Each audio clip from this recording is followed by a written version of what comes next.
दोनों ही सरकारों में बढ़ा है, नक्सलवाद घटा नहीं, नक्सलवाद के खात्मे का काम अब हो रहा है। देखिए और कुछ प्रश्नों हाँ। जी अगले 2 मिनट दिए मैंने निवेदन, देखिए मैं बिंदु और बात करता हूँ।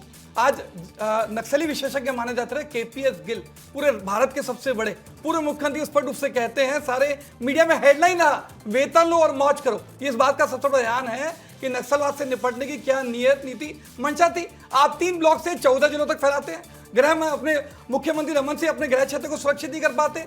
जगत पुजारा इनकी जिला उपाध्यक्ष 10 साल तक नक्सलियों को सामान सप्लाई करते हैं। आज इन्हीं के सांसद की गाड़ी से धर्मेंद्र चोपड़ा, जो भानुपत आबू के ठेकेदार थे, लगातार नक्सलियों को सामान सप्लाई करते थे, वो गिरफ्तार होते हैं। जब पूर्णिया लिंगा की गिरफ्तारी होती है, पूर्णिया लिंगा ने पूछताछ में स्वीकार किया कि भारतीय जनता पार्टी के नेताओं से साठगांठ थी। आज ये चुनाव में उनको मदद किया करते थे। अभी ताजा उदाहरण देख लीजिए, आज पूर्व मंत्री के भाई और इनके जिला उपाध्यक्ष नक्सली के नाम पे 91 लाख रुपए की टेरर फंडिंग करते।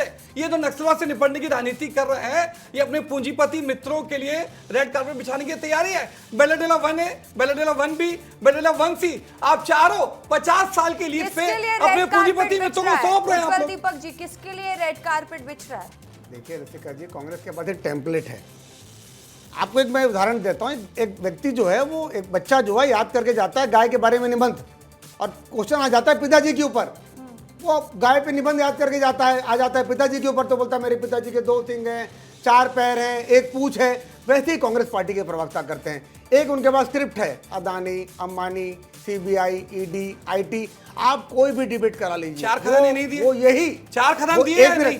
अजय जी, मेरा निवेदन है, मैं अजय तो जी, नहीं कर रहा हूं, प्रश्नों का जवाब दीजिए बस। अजय जी, आप चाहते हैं टोका टकी करें, सच बता रहा हूं, मेरी आवाज आपसे ज्यादा निकलेगी, फिर आपको दिक्कत होती है। हम एक शांतिपूर्वक डिबेट कर रहे हैं, आज कर लेते हैं। जी। तो कांग्रेस के प्रवक्ताओं के पास जो रखी रटाई स्क्रिप्ट है, डेस्कटॉप सेवर में उन्होंने लगा के रखा है, रोज वही रटते रहते हैं। कोई भी डिबेट आ जाए, कुछ भी आ जाए, उपराष्ट्रपति का मुकाबला है, कहाँ पे ले आए सोचिए आप। नक्सलवाद की बात कीजिए, हमारे गृह मंत्री माननीय अमित शाह जी ने अपना सारा चीज दांव पे लगाते हुए ये चैलेंज किया है, ये संकल्प लिया है। हमारे प्रधानमंत्री नरेंद्र मोदी जी का संकल्प है कि 31 मार्च 2026 तक पूरे देश से नक्सलवाद का सफाया होगा।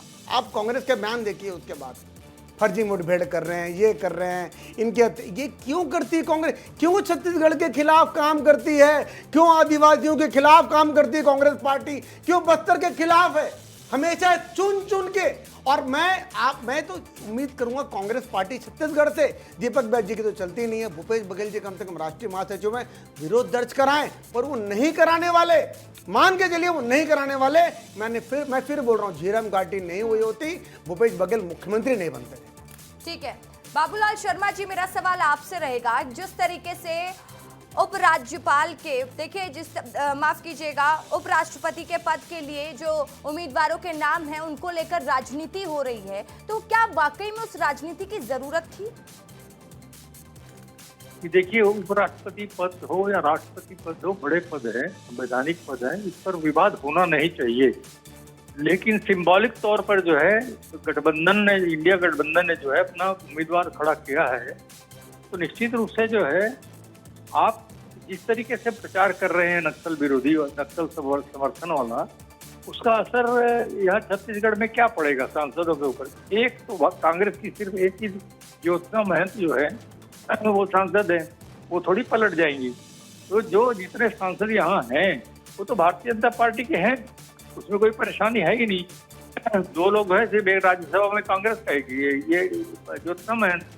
तो पूरे देश में इसका कितना असर हो जाएगा नक्सल समर्थन का आरोप लगाने से, ये समझने की बात है। देश भर में कितना असर पड़ेगा इसका, सांसदों के ऊपर भी, खास करके सांसद ही इसके वोटर हैं। तो इसको समझिए, इस तरह के छोटे बड़े आरोप, छोटे आरोपों से कुछ होना जाना नहीं है। उपराष्ट्रपति का पद है, स्पष्ट दिख रहा है कि एनडीए के कैंडिडेट जो है वो जीत रहे हैं, स्थिति वैसी बन रही है, तो इसके बाद कोई आरोप लगाने की जरूरत नहीं है। इस तरह के आरोप क्यों लगाए जा रहे हैं, किस लिए लगाए जा रहे हैं, ये तो अमित शाह जी जानेंगे, हम उसको नहीं समझ सकते। लेकिन इसका कोई असर बहुत बड़ा पड़ेगा ऐसा मुझे लगता नहीं है। और जो जीतना है, जिसको जीतना है वो जीत ही रहा है।